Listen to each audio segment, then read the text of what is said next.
40 के दशक में हंगरी के अंदर कैरोली टेकेक्स नामक एक निशानेबाज हुआ करता था। वो राष्ट्रीय स्तर पर भी काफी फेमस भी हो चुका था। हर कोई सोचता था कि ये ओलंपिक में गोल्ड मेडल जरूर लेकर आएगा। लेकिन 1936 के ओलंपिक में जर्मनी के अंदर एक नियम लागू हुआ कि उनकी निशानेबाजी की खेल महासंघ ने यह घोषणा की कि केवल कमीशन्ड ऑफिसर ही निशानेबाजी के लिए क्वालिफाई करेगा, और वो खिलाड़ी सार्जेंट की पोस्ट पर था। तो इस तरह कैरोली को 1936 बर्लिन ओलंपिक में अलाउ नहीं किया गया। उससे कहा गया कि आप सार्जेंट की पोस्ट पर हो तो आप हिस्सा नहीं ले सकते। कैरोली का सपना था ओलंपिक। कैसे उसने दिन रात मेहनत किया था और सोचा था कि एक दिन ओलंपिक में जरूर गोल्ड जीतूंगा। लेकिन वह घर आता है और लेकिन निराश होकर नहीं, वह सोचता है चलो कोई बात नहीं, 1940 के ओलंपिक में सपना पूरा करेंगे। लेकिन दुर्भाग्य देखिए, ओलंपिक खत्म होने के कुछ ही दिन बाद हंगरी ने अपना नियम बदला कि अब चाहे सार्जेंट हो या कमीशन्ड ऑफिसर, हर कोई ओलंपिक में हिस्सा ले सकता है।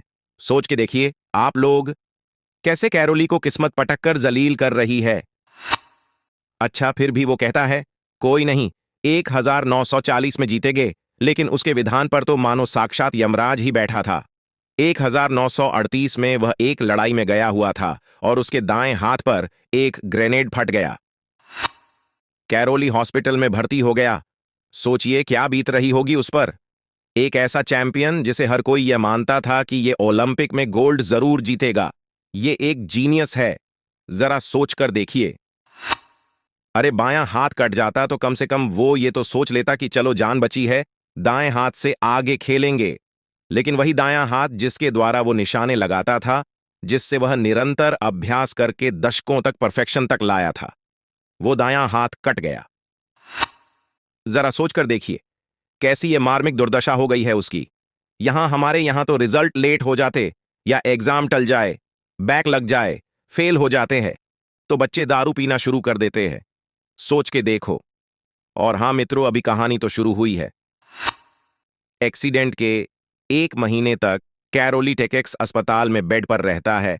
हॉस्पिटल से बाहर निकलता है, रोते हुए नहीं, डिप्रेशन में नहीं, और फिर एक बार दृढ़ इच्छा शक्ति के साथ खड़ा होता है, इस विचार से कि गोल्ड तो जीतूंगा। और इस तरह कैरोली बाएं हाथ से प्रैक्टिस शुरू कर देता है। और इस प्रकार 1 साल हो गए उसे प्रैक्टिस करते करते 1939 के हंगेरियन नेशनल शूटिंग गेम्स शुरू हो जाते हैं। तो कैरोली भी पहुंच गया। कैरोली को देखकर दूसरे अन्य शूटर उसके साथ सहानुभूति दिखाने लगते हैं। वो जानते थे कि कैरोली कितना बड़ा नाम था। जो भी उससे मिलता है उसे सांत्वना देना शुरू कर देता। जैसे होता नहीं कि हमारे आसपास कुछ गलत हो जाता है तो पड़ोसी या रिश्तेदार सांत्वना देने लगते हैं कि कोई नहीं यार, लाइफ में जो हो गया होगा, आगे बढ़ो, वगैरह वगैरह। कैरोली उनसे कहता है मुझे तुम लोगों से सांत्वना नहीं चाहिए, मैदान में आओ मेरे साथ, मुकाबला करो मुझसे। इस तरह मुकाबला होता है और कैरोली नेशनल गेम्स में गोल्ड जीतता है। सोच के देखिए मित्रों, जो लोग कैरोली को सांत्वना दे रहे थे उसे बेचारा समझ रहे थे, उनको हराता है। लेकिन कहानी अभी खत्म नहीं होती। अब ओलंपिक आने वाले होते हैं और कैरोली बिल्कुल तैयार है कि इस बार गोल्ड मेडल जीतना ही है। लेकिन किस्मत एक बार फिर कैरोली को पटकती है। वर्ल्ड वॉर शुरू हो जाते हैं और ओलंपिक 1940 कैंसिल कर दिए जाते हैं। सोचिए, जिस चीज के लिए ये बंदा 10-12 साल से तैयारी कर रहा था, वो कैसे आगे से आगे भागता जा रहा है।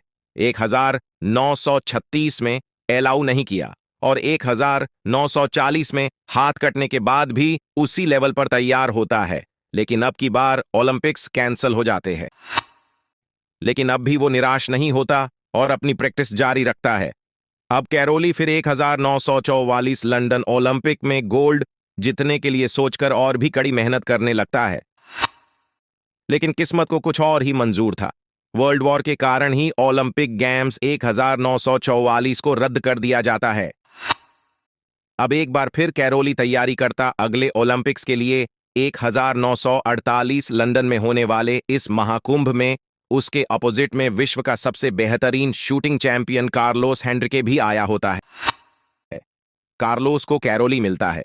लंदन में उससे पूछता है, अरे यहां कैसे आना हुआ? हेनरिके को उसके दुखद स्थिति के बारे में पता तो था ही। कैरोली बोलता है, यहां कुछ लर्निंग करने आया हूं, सीखने आया हूं, देखने आया हूं कि कैसे ओलंपिक्स होते हैं। और मित्रों, मुकाबला होता है। कैरोली वर्ल्ड रिकॉर्ड बनाते हुए गोल्ड जीतता है। कार्लोस हेनरिके देखता रह जाता है, जो वर्ल्ड रिकॉर्ड बनाकर बैठा हुआ था। अच्छा, तो अभी भी कैरोली रुकता नहीं है। 1952 हेलसिंकी ओलंपिक गेम्स होते हैं, वहां दोबारा से गोल्ड जीतता है अगेन। आप सोच के देखिए कि ओलंपिक्स में एक एक खिलाड़ी का कैरियर ज्यादा से ज्यादा 10 से 15 साल तक होता है, क्योंकि नए बच्चे जो आते हैं वो नए तरीके से नए टैलेंट के साथ आते हैं और सुपीरियर बनकर आते हैं, तो उनसे मुकाबला करना आसान नहीं होता है।